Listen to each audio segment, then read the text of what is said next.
All right. Hey, everybody. I'm Brian Hoagley with Side Channel. Welcome back. This is the second of a series of webinars that we are doing in conjunction with Wiser. I want a big thank you to Gabby and the team at Wiser for putting this together. We've got a great panel and discussion today with Kathy and Eamon. We're going to be talking about backups, but not so much about backups. What about recovery? What are we going to do about recovery? So before we get into that, let's do an introduction of our panelists. Kathy, let's start with you. Hey, welcome. How you doing? Where are you from? What's going on?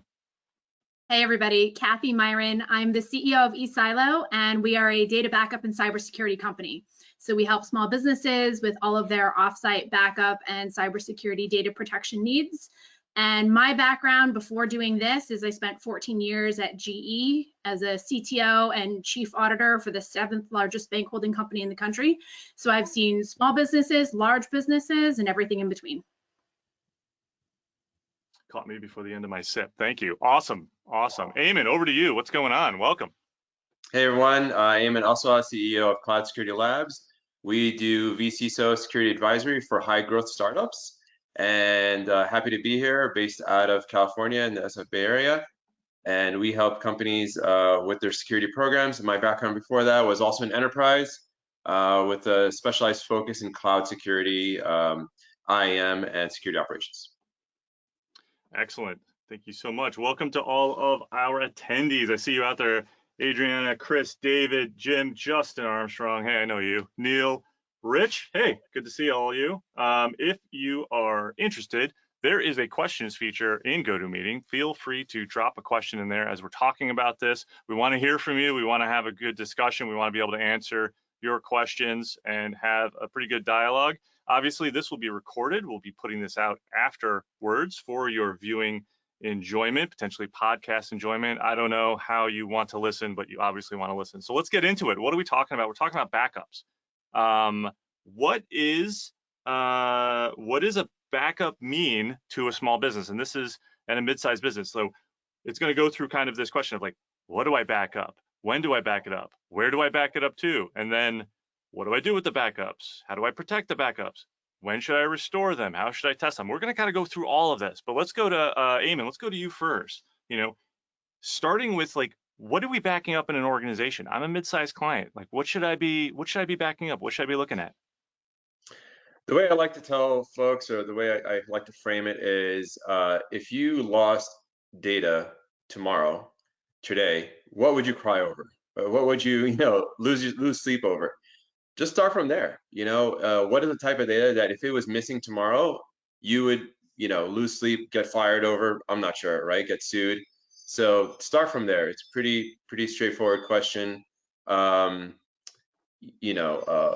some data that you can restore back and repopulate, but there's other data that's specialized and analytics and metadata that you've taken from your customers, around your customers. So without getting to specifics, that's really just identify what you would lose sleep over. Good advice. So critical data.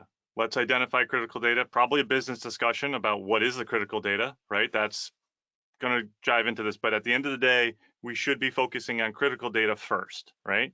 Great. Kathy, what do you think? Please. I often talk to my clients about kind of a 4-blocker, and on one axis you have what is critical to secure. So you will get in trouble, back to what Eamon was saying, if you don't properly secure this information. Think about your intellectual property, right? That is the most valuable asset, or one of the most valuable assets that a small business is going to have. Whereas on the other axis, you have critical to operations. So things that may not be so valuable or carry such heavy penalties, but you can't survive or get through the next day without it. And that might be your customer list, that might be an inventory list, that might be your service schedule for where your technicians need to go if you're a small service company. But when you think about and plot your data on those in that 4-blocker, I think it helps you get really, really clear on the things that are both critical to ops and critical to secure. Those are the ones you start with, and then you move down from there. So as you're going towards the upper right? So it's critical to the business, it's critical to operations. That's going to put me up here, right? If it's less critical to operations, important to the business, it's going to put me here. Less critical to both, it's going to put me here. And the focus should be, this is number one. Start here, protect this first, then move down right? Either right, left, down, left, however it is. Great. I love it. I love quadrants. It's such an easy way to get the idea across to business folks, right? Shapes and colors. I love shapes and colors. Especially if you've got a limited budget, right? You can't afford to protect everything equally, nor necessarily do you want to. And so that level of prioritization, right? As business owners, we do that all day long. You know, applying the same level of priority to your systems and your data is really important. So you bring up the operations component. Eamon, I want to go to you. You know, there's data like data, files, databases, information, and then there's configuration capabilities. How do you, make all of the data accessible? How do you make your systems run, right? Like, is Active Directory, when you back it up, is that data or is that configuration? Like, how do you treat those two things? Where do you kind of look first? Just your thoughts. So if you're talking about like system operations and critical infrastructure, I am very biased towards cloud and automation. So for example, if you have, say, your AWS configuration, if you had set it up all manually in the AWS console, well, it'd be easier to get it in Terraform, for example. So, diving into the weeds here, but getting a Terraform, it's all in source code. Hopefully using, say a source code platform that's online, a SaaS platform that's backed up like GitHub, and that's all tracked, and you have your configurations there. Active Directory, hopefully you have multiple ADs or multiple, domain controllers, leveraging Azure AD to kind of, sync things like that. So, I'm a big proponent of cloud. I've kind of, I'm drinking the Kool-Aid. So, that's going to be my approach. Kathy, what's your thoughts on just that configuration specific data? Like thinking about, customers, clients that are still on-prem, focusing there, what type of configuration data are you looking at and trying to target that you can restore systems back to their functionality? So this is a common issue that I see with small businesses because all they're thinking about is the user data, right? So that's where they're, right. When they do the call blocker, that's where they're prioritizing. Your IT company, IT consultant, IT team, whoever's doing this for you should be ensuring that all of your key systems have full image backups, right? So that they can restore to the bare metal or to a generic server, computer, what have you, all of your configurations and your data. So the way that I explain it in kind of very simple layman terms is it's your operating system, your programs, your databases, your settings, your drivers, right? All the stuff that's really cumbersome to personalize to you, as well as the data. If you have a good set of full image backups, you can restore all of that in one step, as opposed to having to rebuild those servers, piece by piece, which drags out your recovery time. Right.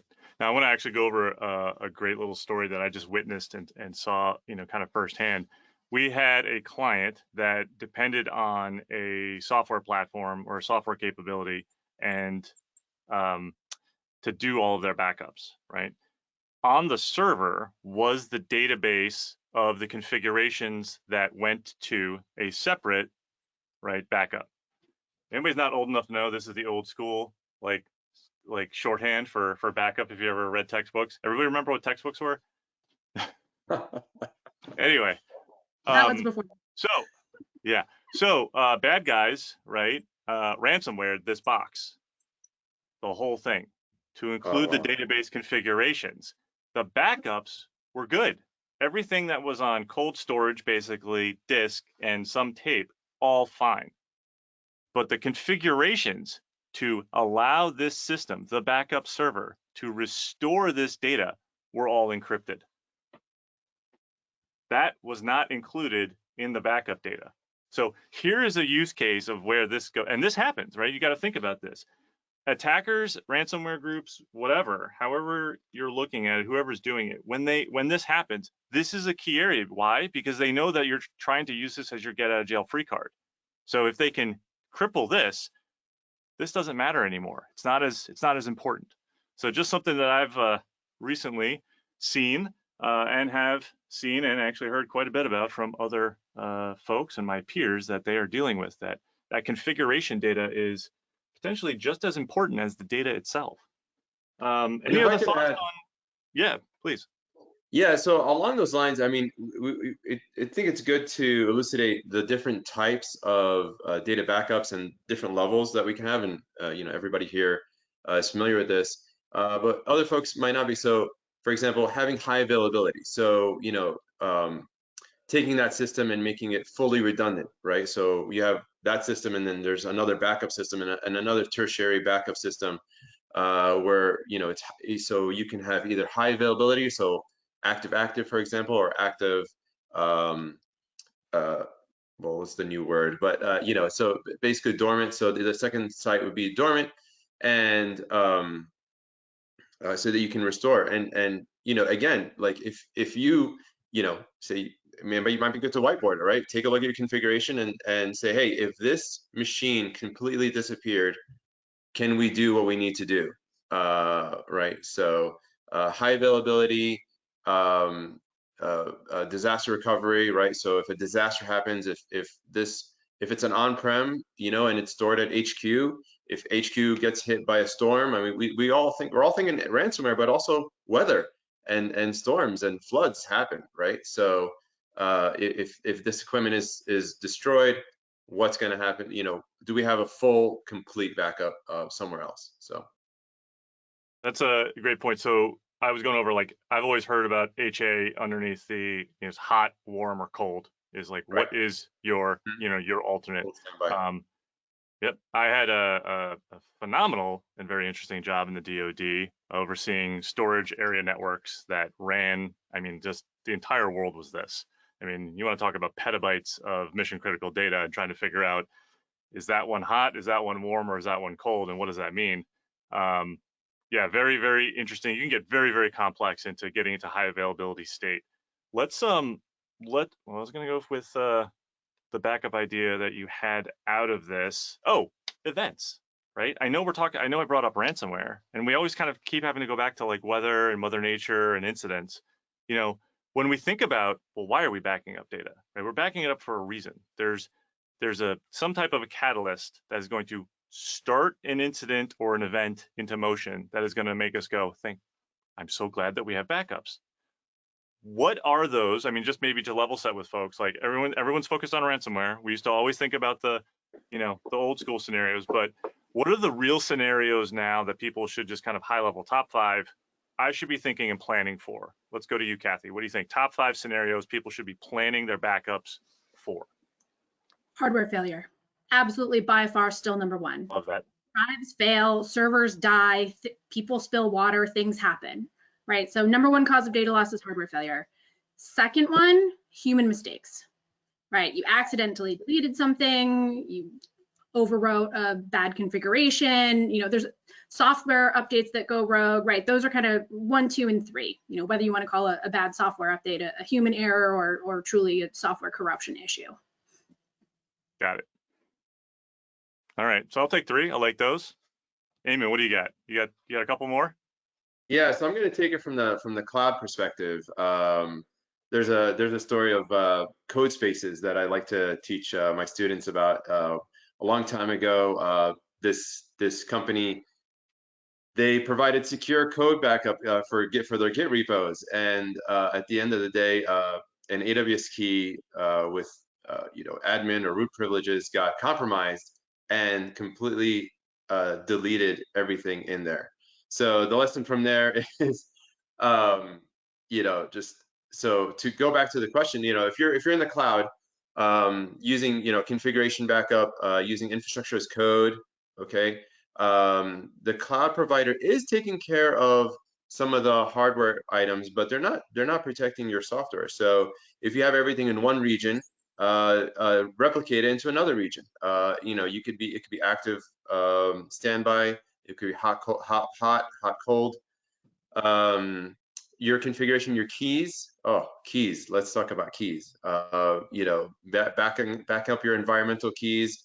You know, you have keys for different third-party providers that, you know, critical systems that you're hooking into that are part of your software. If you're a SaaS, for example, you're probably using, you know, 10 to 100 different third-party providers.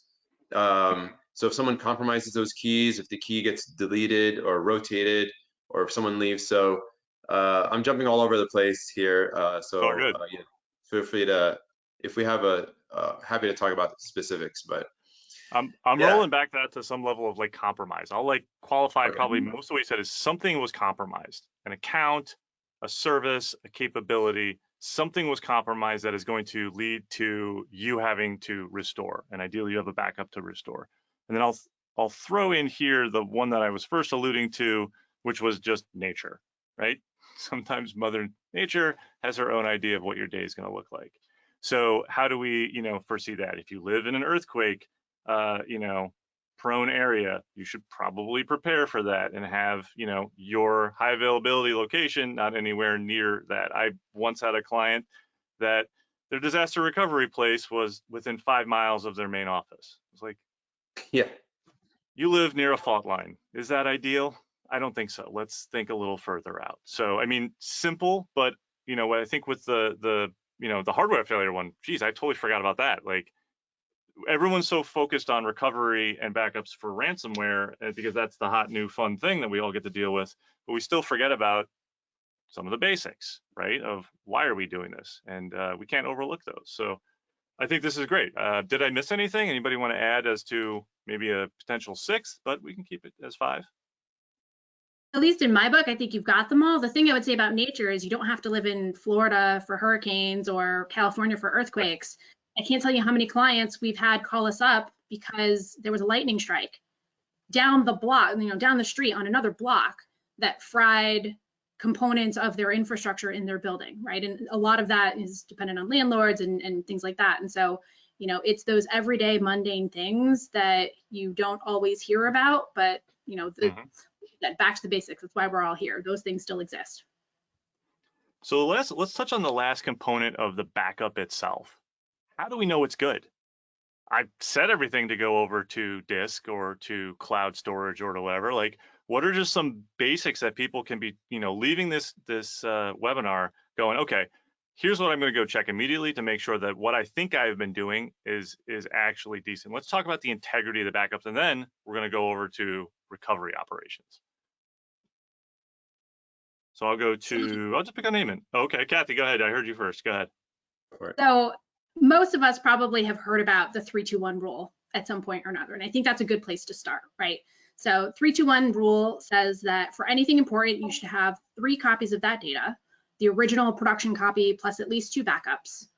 And that the 2 in the 3-2-1 is that you should be using at least 2 different types of storage media to store them. So whether that's your server, a NAS device, an external hard drive, the cloud, any number, older tape media, right? So 2 different types of media. And then the 1 in the 3-2-1 is that 1 copy should be completely off-site or removed from the others and off network so that it's less prone to network-borne attacks. And so if we start with 3-2-1 as kind of the foundation, right? If you don't have 3-2-1, that would be the first thing I would encourage you to go and do today, to look at how do you get additional copies and have some diversity in the way that you store those copies.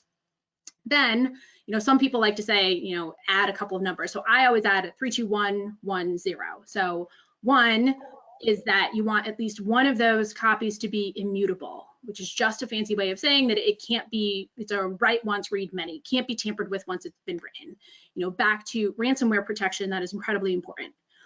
And then the 0 is 0 errors. And if I had to pick on one thing that I see our small business clients do all the time, or rather not do, is monitor the backups to ensure that there's no errors, to ensure that they're actually running. So any backup software, any backup provider is going to be giving you some way to know that your backups have completed as scheduled, whether that's a dashboard, a little utility, a report, an email. It's your job as the owner of that data to check that. Yes, maybe your provider will also do it for you. They'll say that they're going to do it for you, but at the end of the day, it's your data on the line. They're monitoring this for hundreds, if not thousands of other companies, if they're monitoring it at all. And so you have to be checking to make sure that there are no errors. I love this last one. We're going to go back through so I can write all these 1, 2, and 3 just because I captured it. Was running out of space, but the last point you're making is where your security leader, your CISO, your vCISO has established a governance program and is holding those people that you pay, whether they're internal or external, accountable to be making sure that what you put in place and the efficacy is still there and good. So I love that last point because that is a governance component that a lot of organizations seem to miss. It's like, oh, I put it in AWS, so I'm compliant because AWS is compliant. It's like, no, your software is not compliant. AWS as a platform is compliant, or my managed service provider like provides that, so therefore I'm covered. No, you still need to check them. There's still a level of responsibility because guess what? At the end of the day, it's your business. It's not their business. It's your business, right? So let's go back up just because I want to get these captured here. One was, or we'll just do 3, 2, 1. Make it easy. I won't make you go backwards. One copy off-site and off-network. Off-site, got it. And then the 2 is that you should use at least 2 different types of media to store your copies. So internal hard drive, external hard drive, cloud, tape, DVD-ROM, Right. and then 3 copies total. That's the 3. That's production plus 2 backup. And then something to add to that, I'm sure as part of your plan is, that data should be at least 50 miles apart, maybe even more, 75 miles apart. Yeah, which is where for small businesses, the only way to achieve that is with cloud, as you've pointed out. Yeah, right. Keeping it at the CEO's house, and he lives 50 miles away, does not count, people. I can't stress that enough. I worked for somebody who did that. He literally brought the tapes home with him. Like, sir, this is a bad idea. Like, your house is not rated to probably properly store this. Plus, you got kids. Like, you got a house. Like, is your house secure? Like, it's not Iron Mountain, buddy. Like, it's it's your house. Okay. Awesome. So we have all of this in place. Oh, go ahead, Eamon. Go ahead. And then if those backups, we haven't talked about encrypted backups, but if those backups are encrypted, don't lose the key. Right. So I've had people call us up to say that exact thing has happened to them. Some other company set it up for them and they can't find the key, so they're worthless. Yeah. So when you go to test your backup, you'll know whether you can restore it or not, whether, when you go to decrypt it. Yep. Don't lose the key. Awesome. Raise of hands. Anybody in the attendees group? Anybody lost the key or had the encryption work against them? Drop a note on there. Yes, Serenity. This topic and this session is being recorded. Gabby at Wiser will be putting this all together, hopefully editing out all of my faux pas, and I don't think he can edit out anything I'm misspelling, which I'm pretty sure I spelled immutable wrong, but he can probably edit out me saying it incorrectly. So yes, that will be posted. It will be available online. Thank you. That's a great question.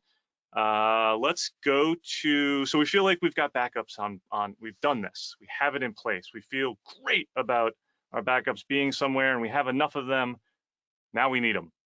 Bad thing has happened, right? And I've done this with my college students at Boston College.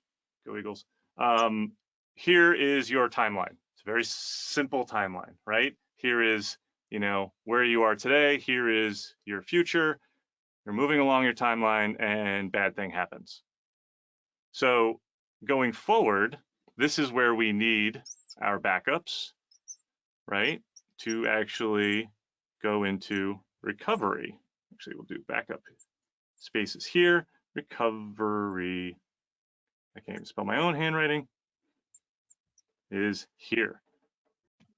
So what are our steps? What are we thinking about when we are developing or thinking about a recovery strategy? Because you can't just go, oh, boom, let's just start recovering, right? We kind of have to be in this pre-incident state where we're thinking about the bad thing can happen. When it does happen, we will do these things. So how do we start thinking about building a recovery strategy? Where does it impact? Who does it impact? Who is involved? Eamon, let's go to you first. What are your thoughts about building the recovery strategy? So one of the first things is recovery time objective, RTO, fancy word, but basically what it means is, and this is going to take collaboration with the business, because you might have an idea as, say, the VP of engineering or the CTO or CIO, and the CEO might have a different idea. So how long is it going to take to restore that data back to an operational part, so your business is back in operation? So, is it going to take 3 hours, 5 minutes, a day? You know, have you considered, you know, thawing it out and removing it from cold storage? And if say you have it in Amazon Glacier, right? How long is it going to take to restore it? Check out their, you know, SLAs. So you really need to decide how long that's going to take. Once you have that, then test it. You know, find out. Okay, I'm going to restore it, and you're actually going through the procedures. Oh, what was that command again? To how do I restore this, or how do I have that all documented, right? So make it easy for the engineers, so they're not fumbling and you're in crisis mode and not even sure what the command is to restore properly, and then you realize that when you restored it, oh, you know, you didn't restore a full. You didn't restore it properly because you were missing some attribute in the command, or you know, something like that. So I'll start off from there and see if Kathy has anything else. Kathy, what are your thoughts about the RTO? Oh, go ahead. Sorry, I was going to ask you. Before I do that, on what Eamon just said, there's a study by Veeam said that 58% of attempted recoveries fail, either because of an issue with the backup that was undetected or a problem, right, operator error, what have you, in the recovery itself. So that's a shocking number, right? If you're okay with 40% of the time you're going to be successful when you go through this process, right, then great. But most of us are not going to have that kind of a tolerance. We're going to be expecting, you know, 99, if not 100%, or as close to it as possible. So back to your chart, Brian, I guess since we talked about RTO, it's only worth it, or it's only important that we talk about the other half, which is the RPO, so recovery point objective. So way before an incident ever happens, you should be sitting down with your business leaders to understand, as part of overall business continuity, business resiliency planning, what is the organization's tolerance for data loss? And that is your RPO. So if your tolerance for data loss is 24 hours, as I find in a lot of small businesses, that's kind of, you know, it goes with the cadence of the day, then it's okay to do nightly backups. If your tolerance for data loss is something like 4 hours or 2 hours, because you're a highly transactional business, then if you're not taking backups every 2 hours or 4 hours, you're going to lose more data than you expected, right? You're going to be outside of that threshold. So I think defining those numbers is incredibly important. But back to sitting down with the business leaders to say, what are the most critical processes? What are the things that are essential for customer, you know, servicing the customer, regulatory obligations, depending on what industry you're in, there might be some strict timelines around that. Those couple of requirements should define what, from a technology perspective, we build into the infrastructure. But too often, I've seen it in large and small companies, it's the IT group that drives the business capabilities, only from the standpoint of, well, here's what we were able to do. Here's what we could afford to do in our backwards, right? Right. Yep. It comes down to money sometimes. What can we actually afford to go do? I've had that conversation around business continuity and disaster recovery, and you sit down with the business leaders and it's like, we want all of this stuff backed up. All these systems are critical. And I've actually stopped having the argument right then and there going, that's not possible. And here's why. And I try to explain it. Instead, I go, okay. And I go away and I come back with, after figuring it out, how much that would cost. And then once they see that, it's like, oh, wait, no, we were kidding. We actually think only this thing is critical and we only need it to be restorable within X amount of hours. So I feel like if somebody, you know, my advice on having a business conversation that's going to be meaningful and not waste anybody's time, so that you can have a conversation with them in a way that they're going to understand it, take that time to go away, do that exercise. If they say it's got to be everything and it's got to be immediate, go figure out how much it would cost your organization to go do that. And then bring that number and those capabilities back to the business. I've never heard of it, but you might be shocked that they go, okay, here's the check. Great, you're going to have a phenomenal backup capability for your organization. You've got people who are thinking that way, and if they believe that that is the right level of investment to reduce that type of risk, awesome, awesome. That's not a bad thing. But the chances of that happening, pretty small. So you're going to at least have a fruitful conversation about how do we shrink, how much money do I get for this? What are you willing to, or what are you actually looking at inside of your environment that's really critical so that we can back up the most appropriate thing? So take that as a hopeful piece to be able to make a comfortable or uncomfortable or awkward conversation with your business partners a slightly more fruitful one. let's talk about, you know, this is a great idea, like where you're actually backing things up to. Do we have to take into account, you know, restoring from alternate locations versus restoring from, you know, just our local systems? Because, you know, you're still going to have near term or close storage to you, you know, in your data center, maybe even in your own cloud environment. But, you know, when you're using alternate locations and restoring from, are there things and considerations we have to factor in when we're kind of coming from a different environment and back? Let's, Kathy, let's go to you. What are your thoughts on that? I would say it's two things, especially when you're looking at cloud, right, as your alternate site, your alternate offsite storage. Ultimately, it comes down to speed of the internet connection between your primary site and that disaster recovery site.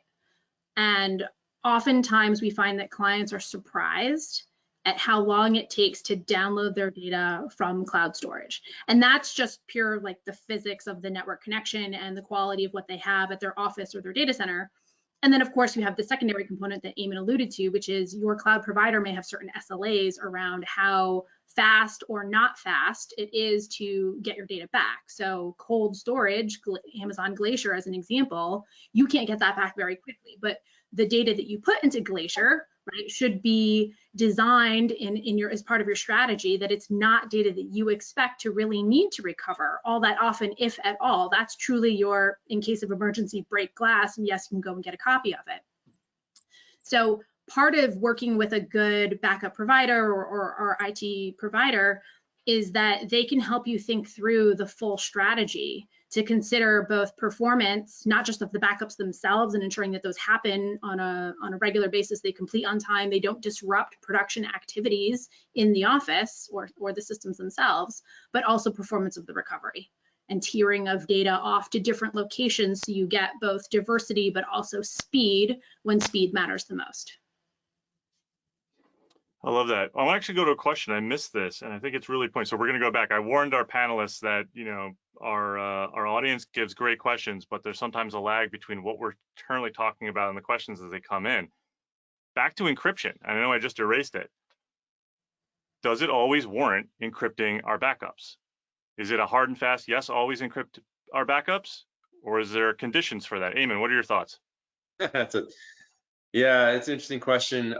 You know, if you have sensitive data on there, yes, I would say so. So if you're backing up social security numbers, date of births, any sort of restricted information, especially to tape, where you're giving it to a third party, then shipping it somewhere, because tapes get lost, media gets lost all the time. So absolutely 100% encrypt. You know, when you're backing up to S3, technically it's encrypted on the back end. So it depends. You know, honestly, it depends on the type of data. But in this day and age, 2022, encryption is kind of, you know, ubiquitous. It's kind of expected of you as an organization, depending on the type of service that you do. I mean, if it's pictures of kittens, then sure, don't encrypt it. Okay, sure, that's fine. But you know, hey, you know, that might be some, you know, you might have to back up these images for thumbnails or something, you know. Hey, actually, that's a great point. Shutterstock, right, would probably want to be encrypting all of their imagery because that would be their intellectual property or their data, right? Like what you encrypt is what's most meaningful to you as a business, right? So that's a good bit. I would personally encrypt all my kitten backup pictures and pictures of my cat. Yeah, it's kind of expected. It's kind of expected now. I always err on the side of encrypting. I guess, you know, it would have to be a certain exception on what not to encrypt. But Kathy, you were gonna say something? I have a couple of thoughts on this. One is the newspaper test, right? Are you going to be okay if any of that data makes it on the front page of the Wall Street Journal or the Chicago Tribune? Secondly, Right. though, back to performance, you do have to think about it. So if the repository or the target where those backups are going to be stored is already encrypted at rest, everything that lands there is automatically encrypted, then you can argue, and the transmission tunnel, right, is encrypted as well. Good backup software is going to take care of that for you. Then you have to ask yourself, is there an added benefit to providing a customer specific or a job specific backup password, right? That ensures more of zero knowledge. So anyone who at the provider's end within your company, right? Anybody who tries to decrypt those backups, open them up, walk away with them without that password, they're not going to be worth anything. There's benefit to that, and if you are a healthcare provider subject to HIPAA laws or other, really strict regulations, then that might be really worth it for you. On the other side, if you have a ton of data, right, high volume, and you don't have a regulatory reason that would force you to do it, then you have to look at the performance impact of double encrypting that data. And when you go to read it, it's going to take you that much longer. And so this is where, and we're probably going to get there, backup testing, recovery testing comes into play, but there are always trade-offs, right? Always pros and cons to every one of these configuration decisions. But these are the kinds of things that you have to kind of sit down and sit with and really ask yourself, which one is more valuable or which one am I willing to live with? Yeah, I have a story. Oh, good. No, sorry. So I have a story. Go ahead, Amy. Oh, sure. So, there's a company, a blockchain company I worked with that would generate data. So if it's generated data where it's data that you can generate again if it disappeared, then do they need to encrypt it at rest? It's something that, and it's if the data was lost, it's kind of useless to whoever was attacked. I mean, it really depends. If it's like really core to your IP, then encrypt it. In fact, I was getting the question, should I encrypt it in transit? I'm like, okay, well, that's actually probably more important than encrypting it at rest. So your mileage may vary, I guess, depending. And I think the newspaper test is great. Like, if you lost this data, would your customers be really upset? Would your CEO be upset on whether that data was lost or not? And we're talking petabytes of data, leveraging. If S3 is already encrypting it, or you could use a KMS key and just, encrypt it, and there's no performance impact. So, I still hear these days encrypting it is going to affect performance, and I have to push back sometimes and say, okay, well, can you show me how? Can we do a test and show me how that really is going to impact performance? Because I'd love to see the data, and I'll support you if it's going to be a real impact to your performance. So, but yeah, sorry, that's my answer. Yeah, I think there's still a lot of perception within cybersecurity and within information security and information security practices that are still a holdover from the days before, right? And if you put together a good plan and you actually can test and prove and show that the new capabilities and thinking and processes aren't the way that it used to be, you can still provide a very effective function, whether it's backups or EDR or email security, whatever it is. So I think that's a lot of the conversation. Kathy, you were going to say, I'm sorry. I was just going to say, in the world of backups in particular, one of the biggest performance impacts, though, I will say, is deduplication. Because when the software can't natively see the content of those data blocks, then it can't intelligently determine which blocks are the same. So you're transferring more data. You're not getting the synergies of being able to store it once and reference it many. So there are definitely underlying components with kind of understanding how the backup software is working, and then ultimately the impact that has on recovery and merge operations and all these other kinds of things. But so let's go to a great question from Steve. I'm not Pilatus. Hopefully I'm saying your name right there, Steve. You got a great question. So his is, small businesses typically don't have CTOs, CIOs, or CSOs. What's important for us small guys? How do we test restore a server? Can't exactly buy a new server to test a restore. Are there any kind of quick wins that really small businesses can look at?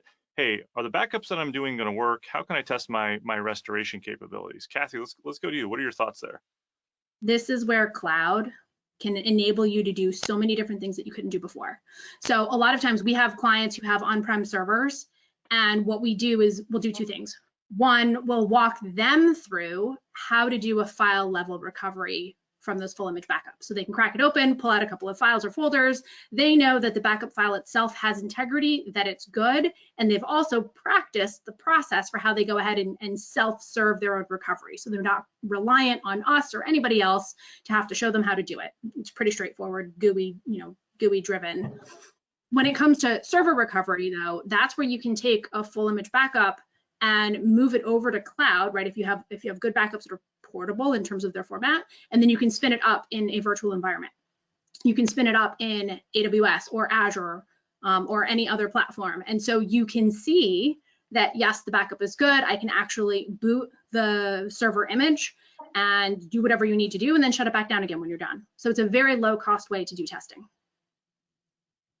So leveraging cloud to basically be your second site for file level data or potentially server images. Eamon, what are your thoughts? Yeah, What's a there's small guy to do? Well, there's a few ways. So I mean, without any budget, you can try to run checks to make sure you have the right data. So taking that image backup that Kathy mentioned, running an integrity check. So do a hash of your backup and do a hash of your live server, maybe the partition image. And then all the way to asking for a budget. So, asking for that, backup server or that, HA server. So go to your boss or your management and say, hey, this is how long it's going to take or to restore or whatnot. And we need to make sure, our servers are backed up. Can we buy a low end HA server or, whatnot that can function as both high availability server and way to restore, and show them, here's the cost of not buying it, right? Here's the amount of hours that we're gonna have to spend to just make sure that this backup works and whatnot. But if you really absolutely can't have that, trying to use the available tools like running integrity checks, restoring to the cloud, as Kathy mentioned, doing spot checks, of files. So pick important files every once in a while and see if they're there and they match. I will add the last one because I just helped out an organization go through this. Love the cloud capabilities, but didn't have the cloud capabilities. With local virtualization still being a very predominant thing, there is no reason that you can't spin up another virtual server inside of your local or your data center virtualization environment. I think hopefully, Steve, we should talk about this.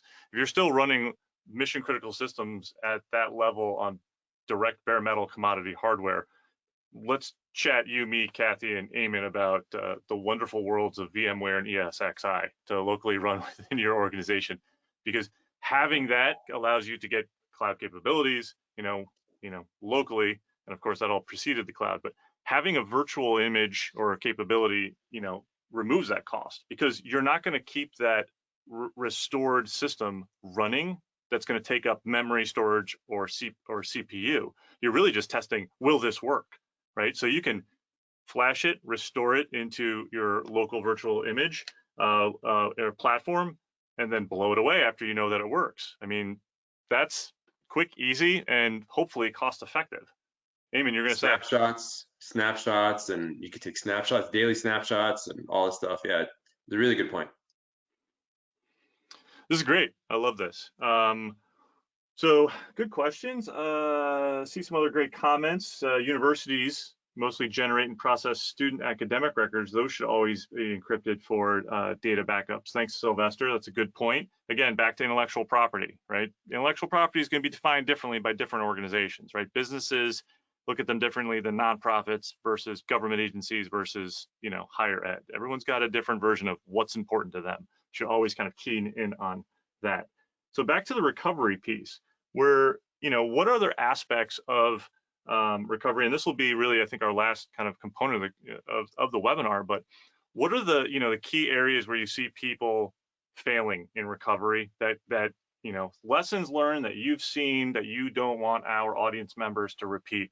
What are some real things? Hey, don't do this, simple stuff, take this to heart, make this part of your planning. Kathy, what are your kind of aha moments that you've seen out of recovery operations that small, mid-sized businesses can really embrace?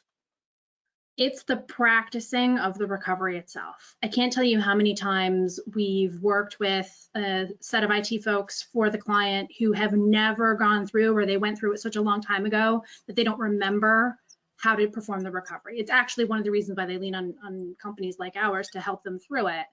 But the best way, it's the same thing with incident response, right? I'm sure you teach this to your students all the time. The best way to know with confidence how it's going to go is to practice.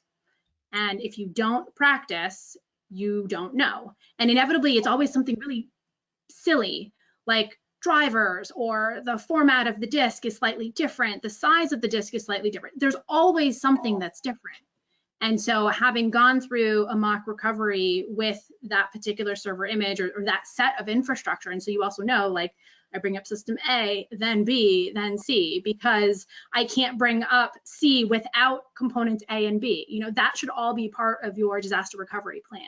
You know, we're talking right now just about an individual, you know, kind of server level recovery, but in most cases, not all, but most cases, you're actually looking at something that is a bit more pervasive, and you need a good plan for how you orchestrate all of it.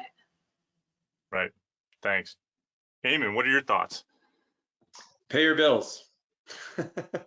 So I've seen, so there's a lot of like third party, small like cloud backup solutions. I'm not talking like AWS or the bigger ones, although those can be included. Right. But you know, I won't name them, but like say you're using one of those services, which are great. They even do like full bare metal restore. And then, you know, your credit card expires and you realize that you haven't paid your bill and the account like just disappeared. That happens. So yeah, pay your bills. If you're backing up to maybe Synology, and then like that Synology is also backed up to S3, make sure your S3, your Amazon account is paid. You know, it's so funny that I've seen some of these. Oh, they go to restore, and or I'll ask the IT folks, hey, I just check in. Are you backing up? Like, oh yeah, the so and so account expired. I'm like, well, why didn't you tell me? What's going on? Like, I'll give you a new credit card. What's going on? So yeah, pay your bills. The system configuration piece, so important. Like, you know, I love bare metal backups. If you are still using bare metal, have it bare metal like down to the file level. It's just so easy, so much easier to restore. But then, you know, leverage virtual VDIs for that. And then restore, you know, store your keys in a good place. Like 1Password's a great place to do it. You know, create a vault with a few folks and store those keys in a special vault. Please don't, like, you know, have it in a printout and underneath, you know, in the CEO's drawer or something like that. So please have your keys somewhere. Important. I'm thinking, oh, go ahead, Kathy, please. I was thinking back to the story, Brian, that you told about the company that you helped out, and they didn't have a backup of the configuration database for the backups. So right. You have to ensure that every critical component that you're going to need to recover has been destroyed, right? Like in your scenario planning, that you don't have it available. You may not even have the key personnel, right? The people available. Yeah. You need documented plans that are going to walk a lay person through, right? Someone who's pinch hitting to come in. Here's where I get everything that I need to restore. Here's where I can find the credentials. Here's all of this. Excuse me. And then the other component is that depending on what backup software platform you're using, if you can't regenerate the configuration data from the restore points themselves, which is what we do, then yes, you have to ensure that you have a backup of the backup server. And we actually had this scenario the other day where somebody had a server that died and they had a bunch of VMs on the server. We didn't actually have configured for them a backup of the backup VM that was running everything. But the way that we do it, it's not a problem. You do a vanilla installation, you point it to the backup restore points in the repository, download them, reboot the machine, and then boom, everything is back. And so you have to understand kind of the limitations of whatever you're working with, and again, plan for kind of that accordingly as part of your overall strategy. Nice. And document. Yes, documentation is the piece that I feel like people miss. Here's an easy way to do this. If you have access to interns or you have a kid who is very interested in the space, when you are doing a recovery operation or you are testing your recovery operations, have somebody who is not involved in any of that sit there and write down everything that is going on. And then after it's all done, only after, not during, they will totally be a scribe. Once they are done, as you have your after action review or AAR, you'll sit down and be able to go through this and figure out, did we miss anything? Should somebody have been here that wasn't? Was there a system that we needed to bring up second instead of third? Have an independent person, and this could be low cost. Again, anyone, intern, kid, your admin. I don't know how big your organization is, but have an independent person, not you who's in the middle of it. Document what is going on, step by step by step, what is happening, if you don't already have a well-documented plan. So that's a cheap and easy way to just start building a recovery plan. I think documentation and process. I will add that, and this is kind of a malicious thing, but something to think about. Practice, practice, practice. I love it. Pay the bills, secure the keys. And kind of in the secure the keys component, when you are exiting people with administrative privileges from the organization or they are leaving, remember to loop into your exit plan for folks who have administrative capabilities, that there may be separate, completely separate administrative capabilities and accesses for those individuals to your recovery site, your recovery information, your data, all of that. That needs to be part of your HR exit process or whatever that process looks like around administrative privileges. I cannot stress that enough, right? So please add that in. I think that's a nice little, but we want to believe people are good, but the world has shown us that that's not always the case. I want to take the last minute here to thank both of you for being on here. Kathy, I want to give you the opportunity to tell everybody how they can reach out to you. And then Eamon. So Kathy, how can folks contact you? Where are you at? Social, online, just email? What's going on? Where can they contact you? Easiest is going to be LinkedIn. So Kathy T. Myron, Kathy with a C. You can also go to meetkathy.com. That'll get you straight onto my calendar if you want to do a consultation, have a conversation about your specific situation. Happy to do that anytime. Excellent. Eamon, how can folks reach out to you or find you? Yeah, I'm on LinkedIn. You can find me there, Eamon Elswa, or if you just do Eamon Security, I'll probably be the first one. And if you have any questions, Eamon at cloudsecurity.labs.io is my email. iSecurity.io. We'll have all of this written down as well. I'm Brian Hoagley with Side Channel. You can follow me anywhere online. If you follow hashtag CISOLife, that's the easiest way to do it. I'll be over here. On behalf of my guests and Gabby and the fine folks at Wiser, hey Rich, thanks for jumping on too, and all of you for taking the time. Take a look out for the next upcoming ones. February 23rd, we'll be going over incident response.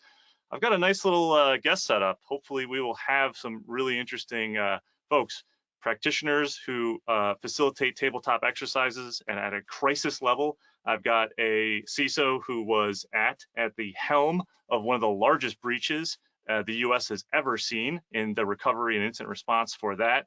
I'm the lowest man on the totem pole for that webinar, but looking forward to that discussion along with the rest of that we have in the series. So thanks again to Kathy and Eamon and Gabby. Thanks again to all of you. Be safe. We'll see you out there next time. Take care. Goodbye. Bye-bye.